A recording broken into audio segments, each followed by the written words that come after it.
Biden and the Socialist Democrats of the House. You heard our members highlight the economic crisis with rising inflation, rising energy prices, as well as small businesses struggling to hire. In addition, you've heard about the national security crisis with numerous blunders from President Joe Biden on the G7, as well as the border security crisis, which continues to be not just a homeland security crisis, but a humanitarian and public health crisis, as well as our energy crisis with rising gas prices and prioritization from Joe Biden of waiving sanctions for Russia's Nord Stream 2 pipeline, but crushing jobs and really hurting American energy independence. And in addition, you've heard about the budget crisis. Joe Biden's budget is bankrupting America. Today, you'll be hearing from our whip, Steve Scalise, as well as our Foreign Affairs Ranking Member, Mike McCall, as well as our rock star freshman member, Ashley Hinson, and our budget ranking member, Jason Smith. So I will first hand it over to Ranking Member Mike McCall. Oh, thank you, Elise, and congratulations on the baby. Thanks. Tomorrow, President Biden will be meeting Mr. Putin. It will be a very important meeting and I think a very dangerous one. I think prior to this meeting, the president made very many concessions. The price for admission, in my opinion, was way too high. And I think Putin has been testing this president, particularly with the cyber attacks that we've seen recently. As Elise mentioned, I think the biggest concession that he made was on the Nord Stream 2 pipeline, which Congress had passed mandatory sanctions to sanction that pipeline to stop it. Essentially what he did was waive it in the national interest to allow Putin's pipeline to continue to be built into Europe so that Europe will be energy dependent on Russia. I don't understand how that is in the national interest of the United States of America. I don't see that fit. While at the same time, Mr. Biden shut down Keystone Pipeline in the United States, which provided so much, it could provide so much energy safely with so many jobs at stake. And then at the same time, the Russians hit back with a cyber attack of the Colonial Pipeline. I call this pipeline hypocrisy. The Russians attacking us in a cyber attack, Colonial Pipeline, the Russians attacking us with solar winds, Russian attacking our beef, food industry, and Russians attacking the State Department. Nation state and organized crime, mafia, all related to Mr. Putin. What is the president going to say to him? I think he should stand up. I think he should say no more. We're not going to take this anymore. We are going to respond. There will be consequences, and we are going to hit you back. And I think he needs to be clear about this. Otherwise, bad behavior will continue. And make no mistake, Mr. Putin is testing the resolve of President Biden in these attacks. And then lastly, the G7, while I applauded their condemnation of the PRC, the Chinese Communist Party, I do think the delegation of this investigation into the lab to the World Health Organization, which has stumbled every step of the way, have been complicit in the cover-up of COVID-19. What we need are serious scientists, investigators to go into that lab to uncover the truth, because many things have come out recently that raise a lot of questions about that lab, including 3 of the researchers that came down with COVID-like symptoms in November of 2019, including the fact that the military was at that lab since 2017, and then the head of the Chem Bio, the general in charge of that for the PLA, was put in charge of the lab in January of 2020 to basically control the situation. Finally, the gain of function, the fact that they were doing genetic modification at that lab raises serious questions about the origins of COVID-19. We deserve the truth, the American people, the world, so that this never happens again. And with that, I'll turn it over to our birthday boy, Jason. Thank you, sir. It's a birthday week, but thank you, Mr. McCall. What happened last night on the floor, in my opinion, was a great show of disrespect for all Americans. The fact that a resolution was passed with just one sentence that adopted H.R. 467, which is over $1.5 trillion of spending without any debate, is unacceptable. And it shows a complete lack of transparency. And my question would be, is why did Washington Democrats not want to have debate on President Biden's budget? Is it because President Biden's budget creates $17 trillion to the deficit over the next 10 years? Is it because his budget raises our taxes higher than that of communist China? Is it because it violates bipartisan agreements for decades that you won't use federal dollars to fund abortions? Is it because it's wanting to spend $80 billion to hire 87,000 tax auditors to target Americans? Is that why they didn't want to have discussion on the floor? Is that what they're hiding? You know, Nancy Pelosi said, a budget is a statement of your values. Show us your values. They've been in office for nearly 900 days that the Washington Democrats have controlled this chamber, and they have yet to put a real budget on the floor. Do they not have values, or do they not want the American people to see their values? That is the question. We're 3.5 months away from a government shutdown.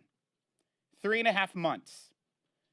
What they put within the Deemer resolution yesterday in one line is so far from what the Senate will agree to. That is what we're leading to. They need to get serious about making sure we come to an agreement to appropriate. They need to put a budget forward, and they need to get real with America. I'm happy to turn this over to our rock star freshman, Ms. Ashley Henson. Well, good morning, everyone. I'm here today to talk about one of the other crises facing the American people right now, and that is the crisis at our southern border. It's ongoing. I want to talk about Vice President Harris's record at the border, and if there's one takeaway from today, I want you to remember the number 83 days. It's been 83 days since Vice President Harris was named our border czar in this country to go deal with the situation at the border and develop solutions for the Iowa taxpayer, for the American people. But let's take a quick look at her track record over those last 83 days. She's been to yarn shops, she's been to bakeries, but instead of going to see the border, she's actually flown right over the border with Americans' taxpayer checkbook in hand. And then when she was asked about her intentions to go visit the border, she laughed about it. And I can tell you this is not a laughing matter to Iowans at their kitchen tables at night. It's not a laughing matter to the American people. And that's why I asked for consideration last night of the See the Crisis Act on the floor of the House. It's our job as members of Congress, no matter what party we are, to hold the administration accountable when they are failing the American people. And right now, the Biden administration is failing the American people in this regard. Securing our border must be a priority for the Vice President. It must be a priority for this administration, because I can assure you it is a priority for Iowans and Americans right now. Illegal immigration is at record highs, more than 180,000 crossings in May alone, dangerous drugs crossing our border. So we need to go back to policies that work for this country to keep us safe and secure. We need to restart that construction on the border wall. We need to stop the policies of catch and release. Now, as of last night, every Democrat is on the record that they do not believe it should be a priority for Vice President Harris to go to the border, see it in person, and prioritize safety and security for the American people. So our Republican conference, we're going to continue to prioritize this. We're going to work to keep our constituents safe, and we can all say we tried to do that on the floor last night. But the Biden administration continues to turn a blind eye to this crisis. But we can tell you, we see the crisis clearly. Thank you, and it's my job now to turn it over to our whip, Steve Scalise. Thanks so much, Ashley. Appreciate your leadership on this. And look, this border crisis is unfortunately one of many crises that we're seeing from this Biden administration that they refuse to confront. And the border crisis is a clear example of a catastrophe that was created by President Biden's own actions that can only be fixed by President Biden, and he could fix it today. The fact that Vice President Harris refuses to do her job and go to the border shows you that they know how bad it is, and she doesn't want to see it so that she can try to deny it exists. But it's real. When she was asked just the other day by Lester Holt, after she tried to insinuate that she's been to the border, which is not accurate, He challenged her on it. He said, no, you haven't been to the border.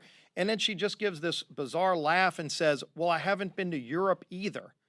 I don't know if Vice President Harris understands the crisis is not in Europe, it's at America's southern border, and she and President Biden created it. They could fix it today if they just reinstated those policies that were working. Remain in Mexico was an agreement President Trump had actually negotiated with the president of Mexico, and it was controlling our southern border. The wall, the barrier, if President Biden doesn't like President Trump, he can call it something different, but it was working. The agreement with the Northern Triangle countries were working, and he reversed all of those things to devastating consequences. If you wonder how bad it is, just look at what happened over the weekend. McAllen, Texas elected a Republican mayor. This is a heavy Democrat city right on the front lines. I know when I went a few weeks ago and brought 10 members of the whip team with me to the southern border at the Rio Grande, we were in McAllen, Texas. And it's probably the worst example of where President Biden's policies have failed people on the ground. But look at what they did. They just elected a Republican mayor who promised to get tougher on the border.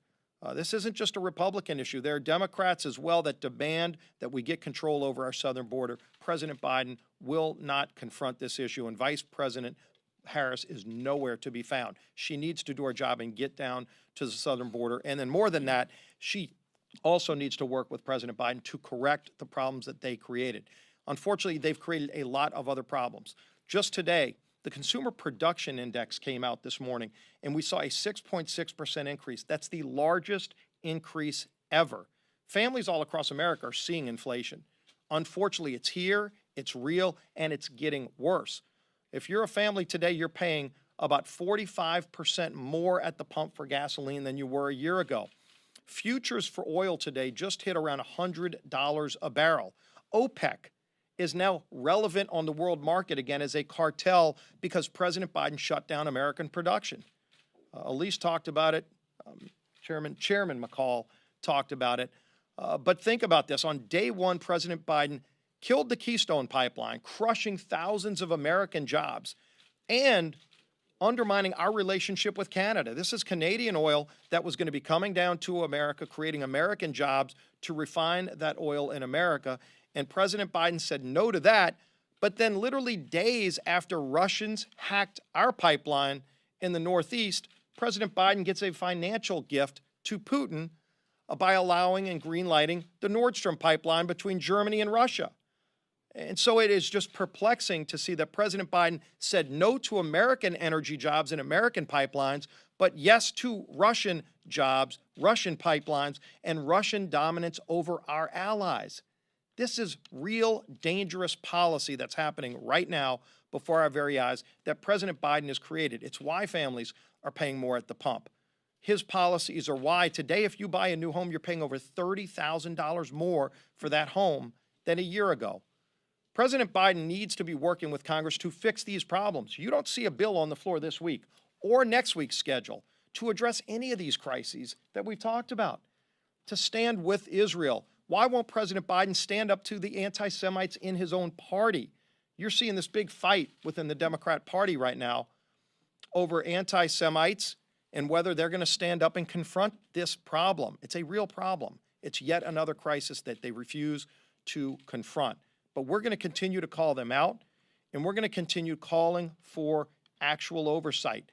Think about this. Just a few weeks ago, we saw this data dump of emails, and we've been calling for over a year for an investigation into the origin of the coronavirus. Many of us, in fact, if you look at headlines from a year ago, they were saying it was a conspiracy theory to suggest that COVID-19 might have started in the Wuhan lab. And many of us were suggesting that we should investigate it because we were getting reports that it may have started in that lab. We didn't know definitively because we couldn't get anybody to talk about it. Do you know to this day, Speaker Pelosi still refuses to have a hearing into the origin of COVID? We had a moment of silence yesterday for 600,000 American lives lost. And yet, Speaker Pelosi, with her majority and multiple committees of jurisdiction that are standing today that could do this, have yet to have a single hearing on the origin of a virus that killed over 600,000 Americans. Why is Speaker Pelosi covering for the Communist Chinese Party? We're calling on Speaker Pelosi to have hearings now on the origin of COVID. Let's look at what we know from the emails. Let's look at what our scientists may have found out talking to Chinese scientists in the Wuhan lab before evidence might be destroyed, if China hasn't already destroyed evidence. We ought to be getting answers to these questions, but for whatever reason, they continue to cover for China's failures.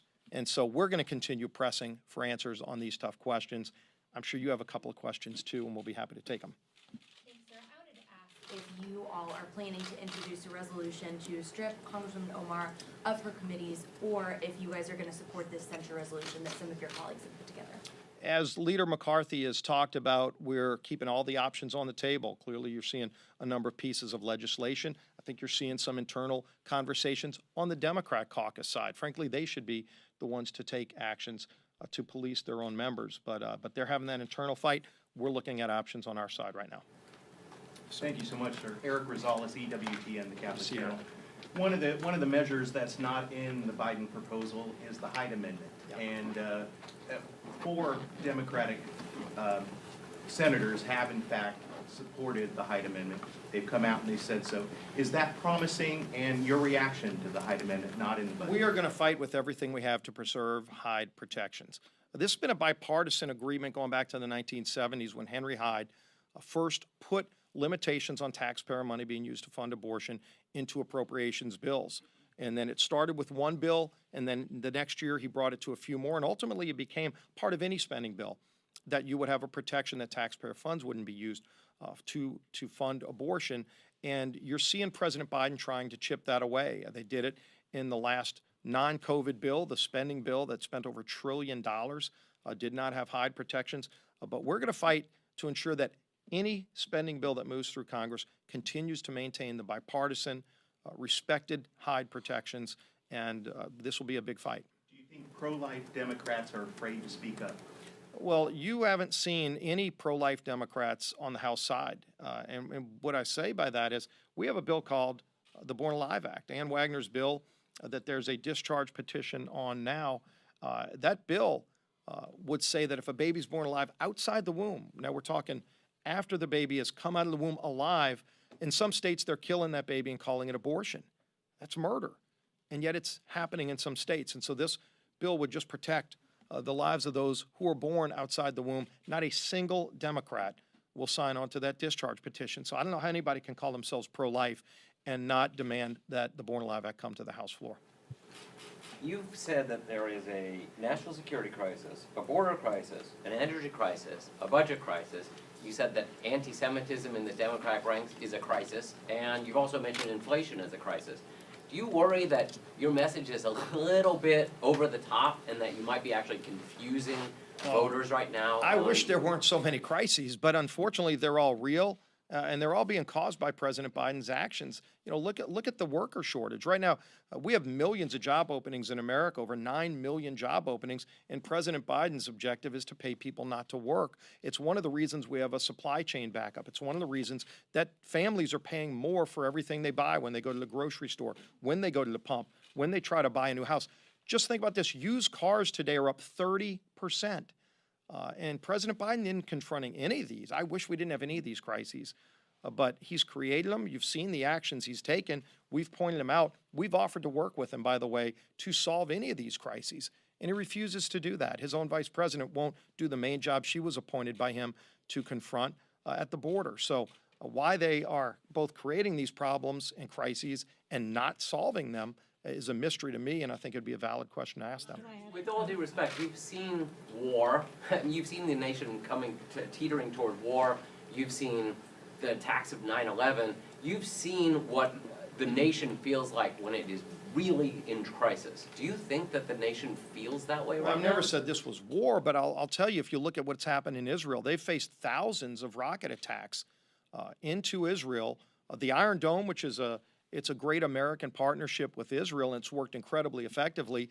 You've got many in the Democrat Party on the House floor that are encouraging President Biden not to help Israel replenish their supply of missiles, not to fire at Gaza, but to fire into the air to take out the missiles that Hamas terrorist organizations backed by Iran and other proxies are firing into Israel. And why won't he answer that? It's a basic question. Will you stand with Israel's right to defend themselves?